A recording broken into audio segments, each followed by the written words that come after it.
Hola, estamos en compañía de Juan Abelardo Hernández, doctor en Derecho y doctor en Filosofía del Derecho de la Universidad Panamericana de México, quien es docente invitado a nuestros programas de posgrado, maestría en Derecho y especialización en Derecho Constitucional. Bienvenido, doctor Juan Abelardo. Muchas gracias. Doctor Juan Abelardo, quisiera que conversáramos un poco acerca de cuál sería la principal diferencia entre la argumentación jurídica y la erística.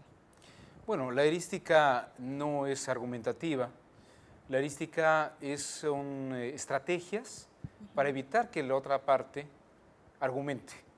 Son fórmulas por los que nos vamos por las tangentes de los comentarios, nos hablamos más de la forma en que habla alguien, de la forma en que enuncia, la forma en que estructura los términos, más que atender hacia un razonamiento, un argumento que ataque precisamente una perspectiva, un punto de vista. La heurística son técnicas para ganar tiempo, son hacerte enojar, burlarme nuevamente de hasta cómo estás vestida, cómo estás riendo, cualquier cosa que me haga ganar tiempo frente a una idea que quieras expresar. La heurística es el contraargumento por excelencia, no es en lo absoluto argumentativa para nada. La argumentación, por otra parte, lo que trata de hacer es dejar una idea clara. Y la heurística lo que hace es evitar que tú puedas dejar una idea clara.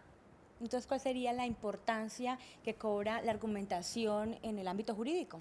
Bueno, precisamente la argumentación lo que trata de hacer es que una idea nos quede clara y que no haya lugar a dudas de lo que se trata de expresar sinceramente o defender un punto de vista que quede claro totalmente. La heurística es tratar de confundir a un juez o a la contraparte de un razonamiento argumentativo. La importancia en el derecho es que gracias a la argumentación podemos tener claridad en lo que se está enunciando. Y si habláramos un poco de la argumentación jurídica desde la perspectiva lógica formal y desde la lógica operativa, ¿cuáles serían las diferencias entre estas dos?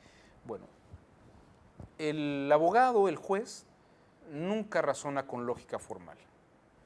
Habla siempre sobre su experiencia, sobre la base de experiencia acumulada que ha tenido a lo largo de los años.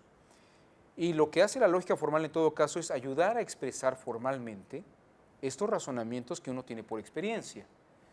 No es que el abogado razone con lógica, más bien la lógica le sirve al abogado para expresar una forma de razonamiento. La diferencia entre la lógica operativa y la lógica práctica, la lógica formal, es tan distinta como leer el manual de cómo manejar un avión y manejar el avión. La lógica operativa hace referencia a la práctica misma, por ejemplo, de volar el avión, mientras que la lógica formal o la lógica práctica solamente nos daría los lineamientos formales de cómo ocurre algo en la práctica.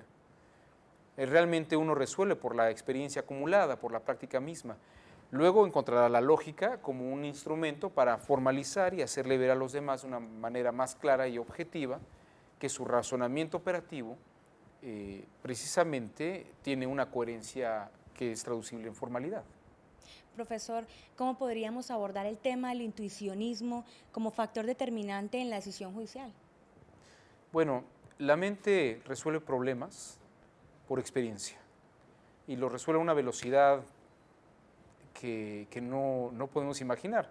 Cuando se le presenta un problema a un abogado, a un juez, antes de entrar a la formalización, ya ha resuelto o ha hecho una conjetura, una hipótesis de cómo se debe resolver aquello. Una vez estaba yo platicando con Rodolfo Vigo precisamente cómo se hace una ponderación. Y él me decía, se pondera colocando esta parte, y lo detenía yo diciéndole, alto, ¿por qué decidimos poner a esta parte y a esta parte y ponderar estos factores? Hay algo antes del trabajo de ponderación, es la selección de los elementos a ponderar, los factores a ponderar, todo eso se hace de una forma intuitiva antes. Pero eso no pertenece a la lógica jurídica ni pertenece a la argumentación, pertenece al campo del razonamiento jurídico que tiene muchos factores y muchos elementos de intuicionismo. Entonces, la intuición es algo que va antes del razonamiento formal jurídico. Una cosa es lo que hablamos y otra cosa es lo que formalizamos cuando hablamos. Yo no estoy pensando, antes de decir, ahora voy a decir yo no estoy pensando y lo voy a decir en estos tonos. Simplemente lo digo y lo hablo. Igual pasa en el campo jurídico, uno resuelve un problema o pretende resolver un problema y luego busca los elementos formales para avalar lo que está haciendo. Entonces, operamos todos los días de una manera intuitiva. Sería muy complejo y sería muy cansado estar razonando conscientemente, formalizando todas las operaciones que hacemos. Cuando abrimos el armario, decidimos ponernos tal cosa y tal cosa, no hacemos silogismos sobre que esto se va a ver mejor con esto, ya es una práctica que hacemos todos los días. Cuando caminamos no vamos pensando exactamente qué paso va a uno y qué paso va después. Hay cosas que hacemos ya por automatismo y por intuicionismo. Profesor, y si pudiéramos señalar escuelas o autores que trabajaran este tema de manera más específica. Bueno, el mundo pragmático anglosajón nos ha dado una gran enseñanza en el campo del derecho, ¿no? El pragmatismo norteamericano, pensemos en Jerome Frank, por ejemplo, que es un autor de los 30 y de los 40, que habla sobre el aspecto psicológico fundamental. En la actualidad, el juez Anthony Amsterdam, de la Universidad de Nueva York, de la Facultad de Derecho de la Universidad de Nueva York, trabaja junto con Jerome Brunner, que es un gran cognitivista, los estudios sobre cómo construyen los jueces y los juristas todos los elementos argumentativos. Y lo primero que hacen es darse cuenta de estos factores intuicionistas que luego van a ser expresados formalmente a través de la argumentación.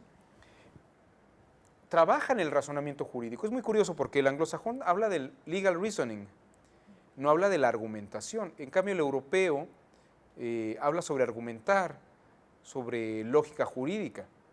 Y en esta distinción diríamos que el europeo, cuando habla de argumentar y de hacer lógica, está formalizando lo que la mente está haciendo, mientras que el anglosajón, ¿no?, está trabajando el razonamiento que luego será formalizado.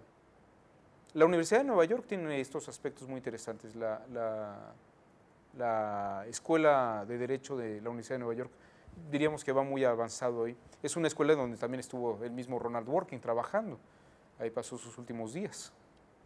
Entonces sí hay una línea interesante de cognitivistas jurídicos, más que intuicionistas. Creo que la palabra correcta sería hablar de cognitivismo jurídico, ¿no?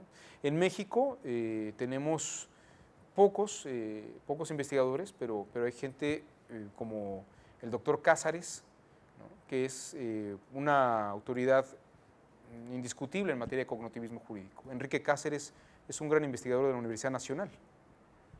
Profesor, muchísimas gracias por haber aceptado nuevamente la invitación que le extiende la Universidad Santo Tomás y bienvenido a Colombia. Siempre es un placer. Muchas gracias.